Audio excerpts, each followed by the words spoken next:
À l'instant, vous avez fait le meilleur choix, c'est celui d'être en direct sur Info TV et surtout de regarder votre programme Espace Miné, 10h, 11h52 ce matin. Nous vous le disions en ouverture, nous marquons un arrêt important pour évoquer la situation ayant trait à l'échec ou alors à la réussite d'un État. Une question, l'échec d'un État est-il exclusivement de la responsabilité de celui qui dirige cet État? C'est la question que nous posons ce matin. Et nous allons commencer par avoir le regard du professeur Ebossé. Professeur, lorsqu'on parle justement de l'échec ou alors de la réussite d'un État, selon vous, quel peut être le rôle de celui qui dirige cet État? C'est une très bonne question, c'est une très belle problématique parce qu'elle est pluridisciplinaire et elle permet à chacun justement de donner son point de vue. Précisément, tu es dans le rassemblement ce matin. Tout à fait. Voilà. Je l'ai toujours été. Donc, oui et non. Oui, parce qu'en structure de surface, c'est cette personne qui est devant. Et c'est cette personne qui a la responsabilité, n'est-ce pas, du peuple, qu'on lui a confié le destin de la nation. Donc, cette personne doit s'arranger à trouver des gens qu'il faut à la place qu'il faut. Mais étant donné que l'erreur est humaine, c'est-à-dire que on peut connaître, comme nous disons dans nos familles, on peut avoir des enfants, mais on ne peut pas accoucher le cœur de l'enfant. Donc, on peut choisir des gens qui, à première vue, même au-delà de leur CV et de leur diplôme, peuvent te rassurer qu'ils vont faire le job. Mais nous, tu sais que nous sommes des garçons du café. On peut dire oui à la personne le matin et le soir faire autre chose. Donc, la personne ne sera pas derrière tout le monde pour demander que est-ce que tu dois faire ton job ce matin. Il y a la responsabilité individuelle et il y a la responsabilité collective. C'est-à-dire, dès lors qu'on me donne une mission, je dois l'assumer. Et si je ne peux pas, je dois avoir la culture de la démission en disant je ne peux pas. La culture de la démission. Oui, c'est-à-dire pouvoir dire. En Afrique, ça existe. Je ne sais pas, mais toi, tu m'as invité ici pour parler de la science. Tu m'as pas dit pour parler des cas par cas. Pas du tout. Tu m'as dit de parler objectivement. Il y a un cas qui peut vous intéresser de manière particulière. Non, moi je suis là pour être froide. Ah, d'accord. Je suis froide dans ce que je fais. Donc, je tiens à dire que la personne qui peut pas assumer une responsabilité, puisqu'en principe, on doit l'appeler derrière pour lui dire, voilà, on te propose ceci, est-ce que tu peux faire le job? Bon, maintenant, il y a aussi les réalités du terrain. La personne peut penser pouvoir faire le job et se retrouver dans des pesanteurs socio-culturelles et socio-psychologiques. C'est-à-dire que le soir, on prend des banderoles, on dit oui, vive la fille Sawa qu'on vient de nommer. Et les gens des villageois commencent à venir te donner des cadeaux empoisonnés. Après, ils te tiennent. Tu le fais pour le travail de la République ou le travail de l'État.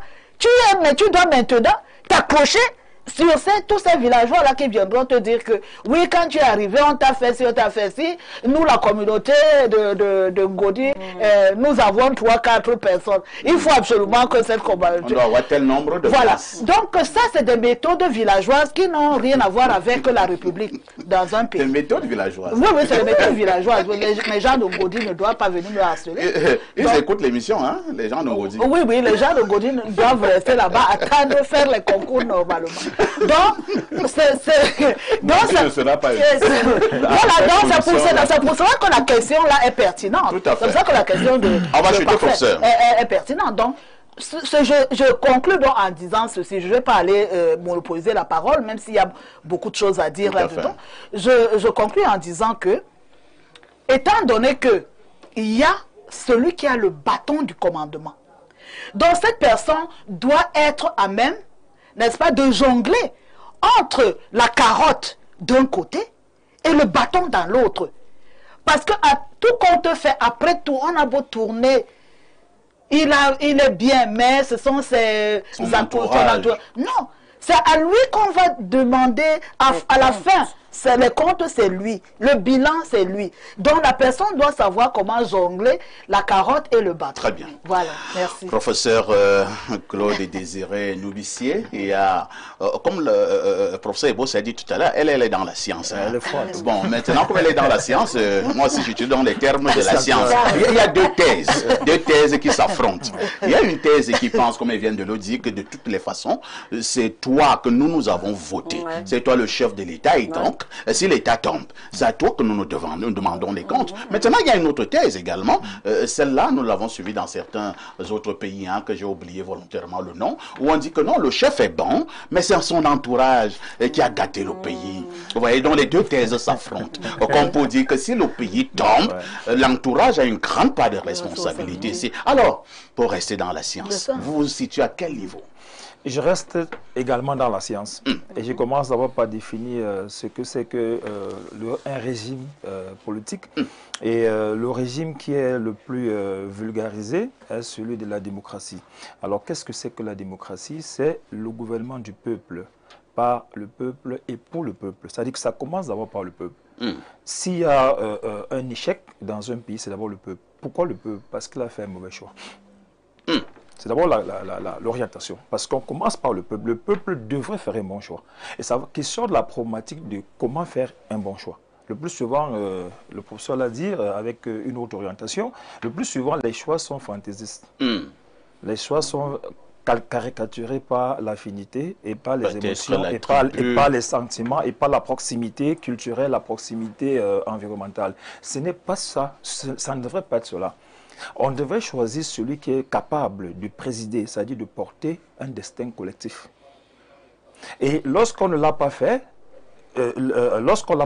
on devrait pouvoir le faire. Parce que c'est une obligation pour le peuple de choisir la bonne personne.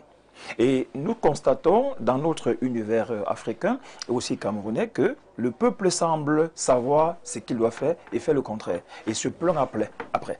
Bon, la question est au niveau de la base. Maintenant, au niveau de la personne choisie, c'est elle également.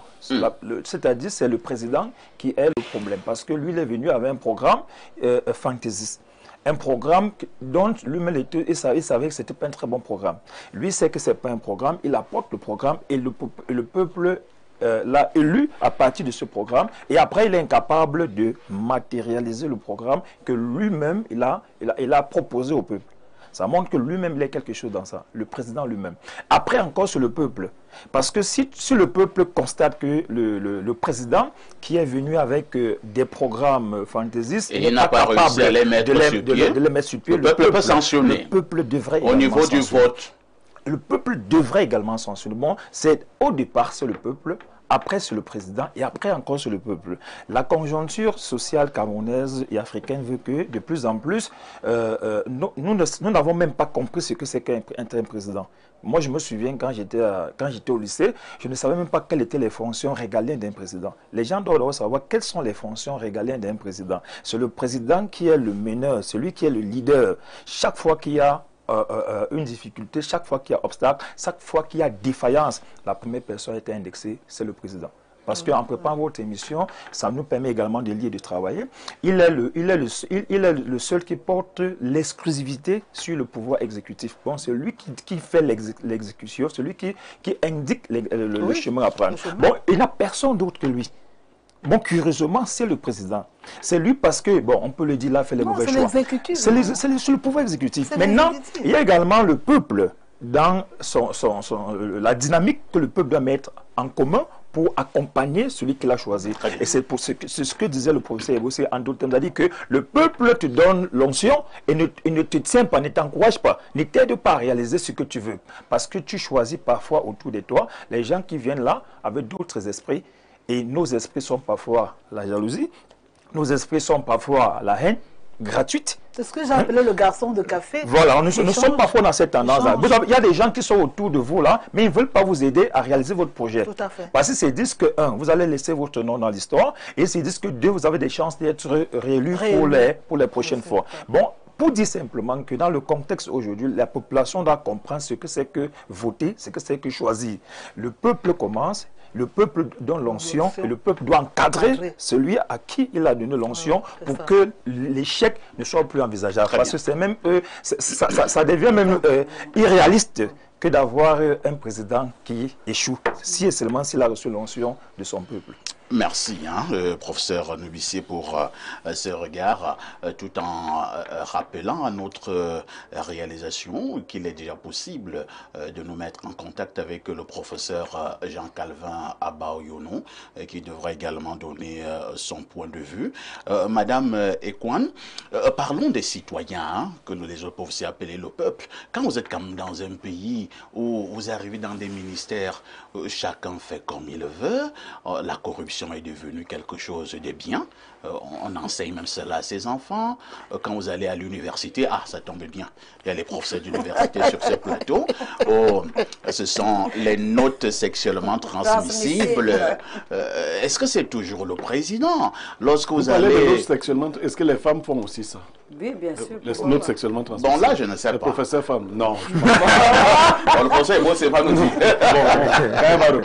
Alors, en fait, Madame Ekwan, je voudrais simplement dire que est-ce que chacun, au niveau où il se trouve, ne devrait pas faire un effort d'élever le pays? Ben, parfait, tu m'obliges à répondre oui, mais je vais répondre avec beaucoup de recul.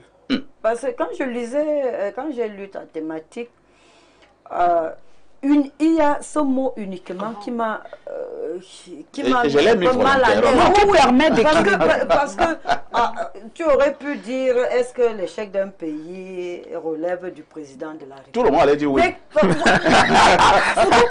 surtout pas. Mais quand tu dis uniquement, ça veut dire qu'il nous faut faire une digression. Que non. En fait, tu as répondu à la question que l'échec ne relève pas uniquement du président. Et c'est là où interviennent les professeurs pour dire que oui, le peuple est aussi en partie responsable de l'échec de l'œuvre. Parce qu'en fait, qui porte l'œuvre? C'est le président qui donne le là, qui donne le ton. Mais est-ce qu'il peut mettre en musique tout seul le ton qu'il a donné? C'est justement, il doit être soutenu justement par le peuple. Est-ce que c'est le président qui va venir dans les ministères, arriver à 7h30 et repartir à 15h30?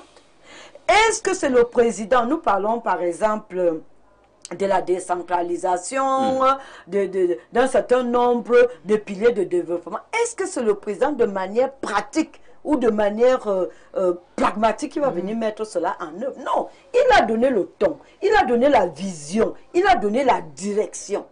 Maintenant, cette direction, il ne peut pas être seul à porter la direction. Il faut qu'il se fasse accompagner. Maintenant, si c'est l'échec, l'échec lui revient uniquement. Je suis catégorique. Ah bon? Oui. Lorsque les gens ont passé le temps, par exemple dans certains États, à piller, est-ce que ces gens-là ont pillé avec le chef de l'État? Mais je dis, l'échec, s'il y a échec dans une nation, c'est celui qui a donné le là. Parce que le professeur l'a dit, il a toute la puissance, le pouvoir de l'exécution. Viens m'accompagner, parce que j'ai un programme à dérouler. Accompagne-moi dans ce programme. Et je constate un moment que tu ne m'accompagnes pas comme je veux dans ce programme. Je te mets de côté. C'est pour ça que je dois manier la carotte et le bâton. C'est-à-dire que, en fait, je ne devrais pas arriver à l'échec. Ouais. Non, on ne peut pas dire que l'échec d'un pays, on ne devrait pas arriver à l'échec parce que la personne qui a la vision peut corriger la vision à tout moment et prendre des personnes qui accompagnent cette vision. Donc, trouver des gens qui font ce qu'ils veulent, comme ils veulent, dans des hôpitaux, dans des ministères, ça veut dire qu'il y a quelque chose qui ne va pas dans la vision qui a été donnée. Moi, je dois réussir. Moi, président de la République, je dois réussir. Et si tu ne me permets pas de réussir, je te mets de côté. Parce qu'au finish, c'est moi qu'on va juger. C'est pour cela que je dis, l'échec lui revient, parce qu'en fait, c'est lui qu'on juge, ce n'est pas le peuple. Merci, Madame Ekwan. C'est le président que l'on juge, mais ce n'est pas le peuple. Entre-temps, quand même, Pierre Blériot-Niémé, vous avez beau être le plus fort du monde, mais vous devez vous faire accompagner. Si vous avez été accompagné par des mauvaises personnes, il y a le professeur Nubissi qui disait même tout à l'heure que certaines personnes sont à côté de vous pour vous aider à tomber. C'est ça le garçon de café. Le matin, il tient un discours, le soir, il fait un autre chose. Oui. Alors, est-ce qu'il peut aussi arriver qu'un chef de l'État a été mal accompagné et finalement il y a échec? Ça peut arriver? Oh, parfait. Ici, quand vous écoutez une analyse, les belles analyses qu'on a écoutées jusque-là, oui. Vous vous demandez, est-ce qu'on peut dire le contraire et que ce soit aussi beau? Oui. On peut dire le contraire et ce sera beau. Et je vais vous étonner, je vais dire exactement le contraire. Je n'attribue aucune responsabilité au président dans l'échec d'un peuple. Si vous prenons les pays africains, si vous prenez Bongo, qui était au Gabon, vous le mettez président des États-Unis, les États-Unis ne vont pas tomber. Si vous prenez Biden, vous le mettez président du Gabon, le Gabon va rester comme il est. Vous comprenez ce que je veux dire? Je comprends. Si Paul Biya est le président de la France ne va pas tomber. Si Macron est le président du Cameroun, on sera comme ça. Qu'est-ce que je veux dire? Vous n'allez pas changer un mauvais peuple. Le peuple choisit les gens qui lui ressemblent. Dans les emplois, partout où vous êtes, les gens... Vous avez dit que c'est la démocratie, non?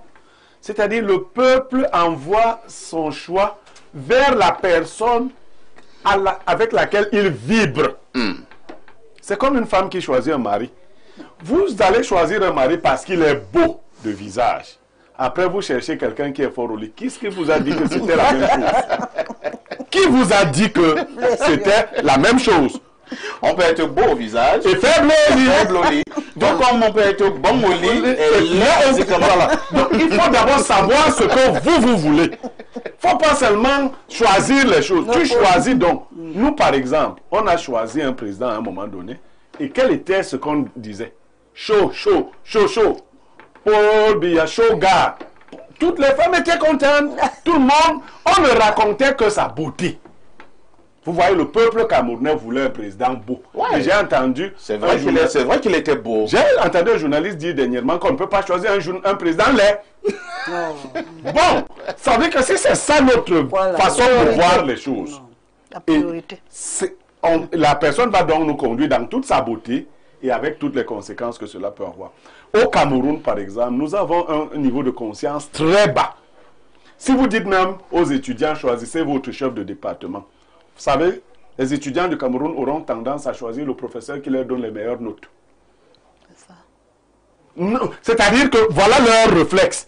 Lui, il corrige très tendrement. On n'a jamais moins de 9 avec lui. Quand tu as une très mauvaise note, tu as 9. Tu as 9 forts. C'est lui qu'on va choisir. Mais est-ce que les étudiants se disent que pour avoir un bon chef de département, on a besoin de quelqu'un de telle stature? Ainsi, quelqu'un qui... Madame le professeur Bossé disait, vous venez la voir étant de la communauté Gaudi, elle vous dit non, c'est pas ça. Mais on ne viendra plus la voir. On viendra voir un gars de la même communauté qui fait dans ces pratiques-là. C'est lui qu'on va propulser. Regardez. Et qu'on va même présenter comme étant le meilleur. Voilà, qui sont les élites que notre peuple propulse. C'est ceux qui font dans le faux. Et c'est... Alors, quand vous propulsez quelqu'un qui fait dans le faux, si on dit à la communauté Bassa, choisissez-vous un leader qui va diriger les Bassa. Vous savez quels sont les critères que les Bassa vont choisir? Non. Ah ben, si tu joues bien au football, si tu prends des choses comme ça, c'est-à-dire, il y aura des choses. Et après, on va commencer à attendre que dans le même temps, tu sois quelqu'un de moralement très rigoureux, très intelligent et tout et tout. C'est-à-dire, on va attendre les vrais résultats ayant fait le mauvais choix de départ. Donc, moi, j'ai dit que les peuples méritent leurs dirigeants. Il n'y a donc pas d'échec des dirigeants parce qu'ils sont l'émanation de la volonté de leur peuple. Moi, j'aime, par exemple, notre pays. Par exemple, il y a un monument, j'aime le Cameroun, mon Oui, beau c'est pays. le monument, J'aime là. mon beau pays, le Cameroun. C'est-à-dire que nous, on pense que le Cameroun est beau. C'est que tu as Yaoundé, tu dis que le Cameroun est beau. Dès que tu as quitté le monument, là, tu commences à monter à SNI. Tu vois que ce n'est pas beau, mais tu continues de dire, j'aime mon pays, le Cameroun, mon beau pays.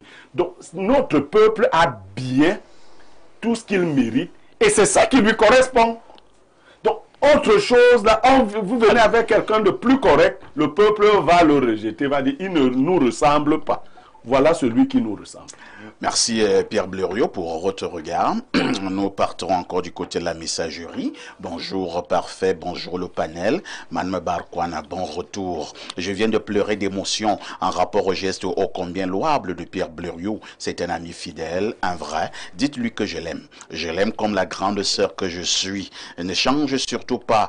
Tu n'es même pas prêt de changer. C'est Nathalie depuis la Cité Verte. Non, moi, je n'ai pas peur de ma grande sœur. Hein. Pourquoi Nathalie est précise comme la grande ce qu'elle est? Nathalie a peur de quoi? De quoi une fille me balconne-t-elle peur? Voilà. Mais Berkon, ne m'ont pas encore bloqué là-bas. Voilà. Alors, on prend d'autres messages. Hein. Prenons rapidement celui-ci. C'est Elvis Amarois qui écrit « Bonjour, parfait Haïti, sans nuancer au Cameroun. L'échec du pays est essentiellement l'œuvre du président. » C'est vrai que notre problématique ne porte pas sur un pays sur précis. le Cameroun, Hein. hein. Voilà. Vraiment, Nous faisons, les professeurs disent qu'ils sont dans la science. Oui. On n'a pas d'amalgame. Voilà. Une analyse holistique. Voilà. C'est pas dans l'analyse camerounaise. On sait que le contexte est bizarre. Alors, on prend un autre message. Hein. Celui-là, je pense qu'il nous vient des États-Unis. Pardon. Bonjour au sac de modérateur et à son riche panel. Ça fait beaucoup plaisir de te revoir, surtout que je me voyais déjà ruiné comme prince aimé avec la ravissante Viviane. Concernant la dénonciation du jour, j'inviterai bien les gens de la diaspora de ne plus encourager la médiocrité. Effectivement, il faut d'abord soigner la maladie. Une fois de plus encouragé, 2032, toutes ces mentalités seront éradiquées. Merci et bonne suite des mission. Alors, je vais chercher des messages où on parle de la problématique du jour. Alors, nous prenons celui-ci, hein, que dit ce téléspectateur. Alors, petit problème là. Je dois quand même prendre ce message. Hein. Bon, je pense que c'est fait. Hein. Nous allons le prendre. Quelques petits soucis. Je recommence par le professeur Bossé. Professeur, n'avez-vous pas l'impression que dans certains corps de métier, lorsque nous parlons de l'échec ou de la réussite d'un État, ces corps de métier-là jouent un rôle essentiel? Je voulais justement parler du corps de métier de l'enseignement. L'enseignement dans un État n'est-il pas important au point où ces enseignants peuvent faire basculer un État ou alors ils peuvent faire émerger un État? Oui, l'éducation et la santé sont au cœur d'un État. C'est-à-dire il faut avoir un corps sain, dans un esprit sain. Tout à fait. Donc, les programmes mis en place sont importants. Mais il faut faire la différence entre un pays dominé, c'est-à-dire à une posture néocoloniale, et un pays qui dit occidental ou enfin, bref, qui n'a pas les préoccupations des pesanteurs liées à l'histoire. Donc, ce que tu dis m'amène justement à dire que l'école du comment, c'est-à-dire l'école fonctionnelle, et l'école du pourquoi, c'est-à-dire on s'interroge sur son environnement, comment faire pour le transformer, sont des piliers de programme de la formation des enfants d'un pays, de la patrie. Qu'est-ce que ces enfants iront faire? Mais quand on reste dans le citacisme, c'est-à-dire la répétition, la récitation, on ne transforme pas, on ne s'interroge pas. Tout ce qui intéresse les gens, c'est les enfants. Les enfants me disent, à l'école normale, professeur, on valide d'abord, on va comprendre après. Moi. Ah bon. Et ou alors quelqu'un me dit, un autre étudiant me dit, tu peux pas me donner ton bord là. C'est-à-dire le cours que moi j'ai préparé, les cours que je prépare pour l'année scolaire, la personne veut avoir ça en 5 minutes. C'est pour revenir par rapport à la mentalité de tout à l'heure, vous parlez. Donc, l'école du pourquoi, c'est elle qui aide à transformer la société, parce qu'elle transforme déjà l'individu dans son environnement et crée une osmose entre l'homme et son environnement, l'homme et la société. Mais l'école du comment, c'est-à-dire, je dois faire comment pour m'en sortir, pour se développer. Et le professeur de regretter mémoire, le professeur André Vaisseau, dans son ouvrage sur l'école au Cameroun, avait très bien élaboré cela. Donc, effectivement, les citoyens que vous produisez, qui sortent de l'école, impactent justement, puisque c'est elle qui occupe les responsabilités. Donc, il faut revoir, et là je rejoins Blériot, il faut donc revoir la place de ce citoyen, ses relations avec ce qu'on appelle l'État là. Est-ce que c'est un lieu de prédation ou un lieu de transformation? Ça, c'est très important. L'État, pour lui, c'est quoi? C'est une mangeoire? C'est un lieu où on va se défouler, où on va revoir toutes ces frustrations. Si tes parents étaient pauvres à la base, maintenant, tu te bats pour être là-bas, pour changer. Et je tiens donc à rappeler aux gens que si ta base, au départ, vous étiez pauvre, même si tu amasses l'argent de l'État n'importe comment, ça ne peut pas changer ta situation. Parce que ça se passe dans la tête de quelqu'un. Car ce que tu as vécu dans ton enfance se passe dans ta tête. Et je parle sous justement un psychologue qui est là. On ne peut pas, you cannot wash your brain at that level. Tu ne peux pas. Donc, amasser, ça ne change rien. Si tu allais à pied, ça ne change rien. Parce que c'est dans ta tête que ça se passe. Très bien. Voilà. C'est compris. Hein? Autre préoccupation, jolie analyse. Tu n'es pas mon ami ni mon frère, mais tu m'aides à atteindre mes objectifs. C'est comme ça qu'un peuple doit penser avant de choisir son dirigeant. Autre message ce jour, nous prenons cette autre préoccupation. Bonjour El Perfecto et surtout bon retour. Perfecto, lorsqu'un pays s'élève, ses citoyens tournent leur regard vers un seul homme, le président. On chante ses louanges, comme on a célébré Paul Kagame pour la renaissance du Rwanda, ou Muammar Kadhafi pour l'âge d'or pétrolier de la Libye. Leurs noms deviennent synonymes de victoire, leur visage l'emblème d'un peuple redressé.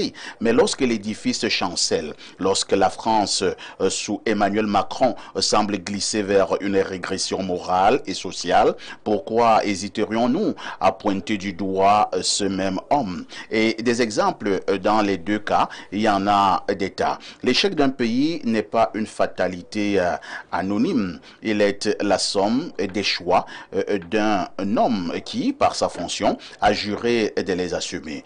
Camus, dans sa méditation sur la révolte, nous met en garde contre cette dispersion de la responsabilité. Si chacun est coupable, alors personne ne l'est. Si le président est le phare des triomphes, il doit être par une justice élémentaire le gardien des naufrages. Bonjour à mon père putatif, Castou, c'est Louric. C'est ça. Ça, c'est ma thèse, ça. Professeur Ebo, c'est ce garçon, il a 20 ans. Oui. Celui qui écrit là. Oui, oui. Aux ans bien nés, hein. La valeur le nombre d'années. C'est ça. Qu'est-ce que c'est bien dit? Alors, nous partons du côté de Bafia, où Nelson a choisi également de donner son avis ce matin. Qu'est-ce que Nelson de Bafia nous dit? Alors, petit problème hein, avec notre connexion. Oui. On repasse la parole au docteur, au professeur. Oh là là, je vous ramène à quelle période là? Non, nous sommes tous des docteurs à la base. Ouais, c'est ça. Donc, il n'y a pas de problème. Parlons un peu du rôle hein, des hommes politiques. Quand nous parlons de l'échec ou alors de la réussite d'un État, n'avez-vous pas également l'impression que les hommes politiques jouent un rôle important, même au niveau de la formation de leurs militants? Quel est le rôle des hommes politiques quand nous parlons de l'échec ou de la réussite d'un État? Oui, disons que les hommes politiques ont un rôle central dans l'éducation, dans la transformation mentale de leurs militants. Et le plus souvent, le président, puisqu'on parle de lui, lorsqu'il est porteur d'un programme, il n'a pas élaboré seul. Il ne peut pas s'asseoir seul chez lui et élaborer un programme. C'est souvent les erreurs que commettent beaucoup d'hommes politiques. Il doit avoir déjà presque un gouvernement déjà mis en place. Et chaque secteur devrait faire des propositions allant dans le sens de transformer, allant dans le sens d'impulser un réel développement, une réelle croissance. Mais malheureusement, le plus souvent, soit ils sont mal entourés, soit ils ne sont pas entourés de bonnes personnes.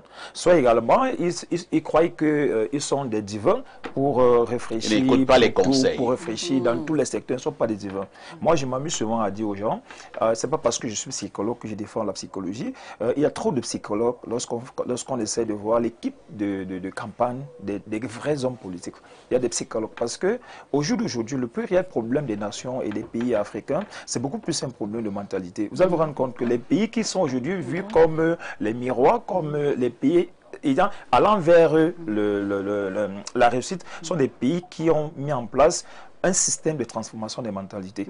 Un vrai système de transformation des mentalités. Lorsque les mentalités vont rester constantes, les choses vont rester constantes. Le professeur Ebo le disait en parlant de l'éducation, un corps sain, un esprit sain dans un corps sain.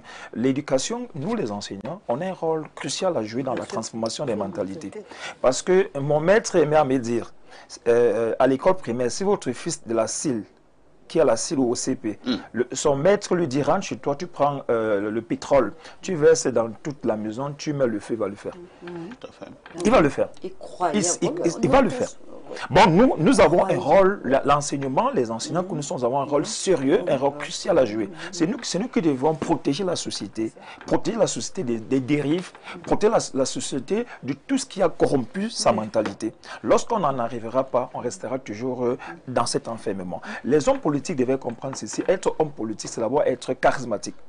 Et de temps en temps, on assiste à des spectacles d'hommes politiques qui prennent l'action et la fonction politique comme étant une fonction ludique, où on joue avec, tout le monde veut être président, tout le monde veut être ici. Ça ne nous pas. Vous pensez que ce n'est pas de la comédie? Moi, je pense. Souvent, on a l'impression que c'est de la comédie. On a parfois l'impression, parce qu'il faut comprendre que c'est une fonction qui est sérieuse et qui est même parfois divine. Parce que quand vous allez un peu au-delà, on va vous dire que toute autorité vient de Dieu. Pour dire qu'on n'est pas porteur d'un certain charisme sur l'onction de Dieu n'a pas été donné. Oui, mais c'est dire que vous portez le destin du peuple. Voilà. Vous portez le destin on parle du destin d'un peuple. Bon, pour dire que les hommes politiques doivent comprendre que la politique n'est pas une activité ludique, on ne joue pas avec. On a le destin des gens et les gens comptent sur vous. Vous allez aller flatter les gens, pas des beaux mots, pas des belles paroles, mais sachez qu'ils attendent le retour. Et il faut donc revoir vos dispositions mentales afin d'être préparé à comprendre qu'au jour d'aujourd'hui, les choses en Afrique vont changer et ne seront plus comme par le passé. Madame Ekwan, en préparant ce programme, j'ai choisi certains corps de métier. Et ils sont nombreux, mais j'ai choisi l'enseignement, j'ai choisi les hommes politiques. Si on peut dire que c'est aussi un corps de métier, on mettra dans les guillemets au niveau des hommes politiques. J'ai choisi l'Église, surtout que cette Église-là est plus que jamais d'actualité dans certains pays africains. Lorsque nous parlons de l'élection et que sais-je encore, le rôle de l'Église est-il aussi fondamental lorsque nous parlons d'un pays qui a échoué ou alors d'un pays qui est resté debout? Il est même crucial, il est même vital. Parce que, comme l'a dit le professeur, nous croyons, nous à l'époque, quand mon maître me disait quelque chose, même ce que les parents me disaient. Vous n'écoutez pas. Le maître le maître a dit que. Oh, l'église, c'est le maître. Oui. L'Église est le maître. La La morale. parole de l'Église doit être une parole transformatrice et transformée dans le sens positif. Tout à fait. J'ai eu le temps de lire la doctrine sociale de l'Église. Si nos églises, je ne veux pas parler de pasteur, je dis l'Église, y compris tout le monde. Naturellement. Bien sûr, l'Église. Si nos églises prenaient la peine de relire, par exemple, au niveau des catholiques, la doctrine sociale de l'Église, les pays n'allaient pas échouer. Ah bon? Non, parce que la doctrine sociale de l'Église est claire. Elle est centrée sur l'humain, sur le développement de l'humain et comment développer l'humain. Malheureusement, je vais le dire comme ça, j'ai l'impression que les églises se sont un peu corrompues. C'est-à-dire que... Et même en on a- bourgeoisie. Voilà, se sont corrompus. Quand on est corrompu, on s'est embourgeoisé, on ne peut plus parler. Par moment, même également, certains hommes d'église sont tenus par le politique. Quand on est corrompu, ça veut Oui, dire c'est qu'on ça. a cédé son pouvoir à des personnes périphériques. Normalement, vous êtes le chef, mais vous allez chercher que l'esclave vous domine. Ce n'est pas possible. Vraiment, le rôle de l'Église est crucial. Et dans tout échec d'une nation, il faut interroger ce qu'a fait l'Église. Qu'est-ce que l'Église a donné comme doctrine? Qu'est-ce que l'Église a donné comme modèle? Qu'est-ce que l'Église a donné comme repère? Alors, que répondez-vous, parlant justement de l'Église, à ceux qui soutiennent mordicus que non, l'Église doit, pour ne parler que des catholiques, Oui. doit rester là à nous parler des épopées de Jésus. Maintenant, quand ça concerne déjà le vote, l'Église n'a plus rien à dire. La doctrine sociale de l'Église. Je vous assure que, parfait, essaye de prendre un peu de temps, tu parcours un peu la doctrine sociale de l'Église. Je vais chercher cette Mais doctrine. vraiment, c'est C'est faux. fabuleux. L'Église est au cœur du développement. L'Église on n'est pas encore au paradis. Hein. Madame Ekwan, On n'est pas encore au paradis. Madame Ekwan, Oui, c'est vrai parfait. qu'il ne nous reste plus beaucoup de minutes. La technique n'était pas propice, mais on me signale le professeur Jean-Calvin Abaoyono au bout du fil. Professeur, bonjour. Oui, bonjour, parfait. Alors, nous avons une problématique simple ce matin, probablement pertinente. L'échec d'un pays est-il uniquement l'œuvre du président? Quel est le regard du juriste et enseignant d'université que vous êtes? Oui, soyez rassurés. Soyez parfait. Je suis devant l'écran de télévision. Hein. Je suis devant l'écran, donc je suis tout ce qui se passe dans la thématique de l'air. Alors, vous savez que lorsque je m'exprime, je n'ai pas de l'eau dans la bouche. Vous connaissez tous mes positions par rapport à ce système gouvernant. Permettez-moi de répondre clairement à la question à l'aune de l'expérience camerounaise pour ne pas faire de la philosophe. Permettez-moi, autrement dit, de contextualiser le débat en répondant à la question en rapport à ce que nous disons. Alors, pour être très clair, les responsabilités sont partagées, mais à des degrés divers. Et vous vous souvenez lors de l'émission pour laquelle vous placez mon image, j'avais dit que je distinguais l'accessoire du principal. Le principal responsable, je réitère, de l'échec de notre pays est le président de la République. Ce qui veut tout simplement dire qu'il n'est pas l'unique responsable. Pourquoi est-il le principal responsable? Et je vous convie à la lecture de l'article 5 de la Constitution, qui établit sa responsabilité, qui permet de juger toute l'étendue des dégâts dont il est responsable. L'article 5, alinéa 2 de la Constitution, fait de lui l'élu de la nation tout entière. Ça veut dire que ce soit qui lui ont accordé ses votes ou ceux qui ne lui ont pas accordé ses votes, il est notre président. L'alinéa premier de cet article 5 fait de lui le chef de l'État. Ça veut dire que c'est lui qui répond. C'est lui qui dirige cet État. Si on dédouane le chef d'État, il y a quelque chose qui ne va pas. C'est d'autant plus. Dans l'alinéa 3, il est clairement dit que c'est lui qui définit la politique de la nation. Donc sur ce point-là, en me basant sur le constat de réalité, l'échec lui incombe principalement. D'ailleurs, vous constatez que vous avez tenté de m'appeler par voie WhatsApp, ça n'a pas donné. Dans un pays où le Wi-Fi ne fonctionne pas, à qui la faute? Ce n'est pas la faute du peuple. Comme je l'ai donc dit, le principal responsable, c'est lui. Parce qu'il ne joue pas son rôle. L'échec, c'est lui qui emporte la principale responsabilité. Maintenant, ses collaborateurs ne sont pour autant pas dédouanés. J'en veux pour preuve, c'est avec beaucoup de satisfaction que je vous vois réapparaître à l'antenne. J'avoue que j'avais été affligé. Pourquoi est-ce que je parle de ces collaborateurs? Le Conseil national de la communication est partisan.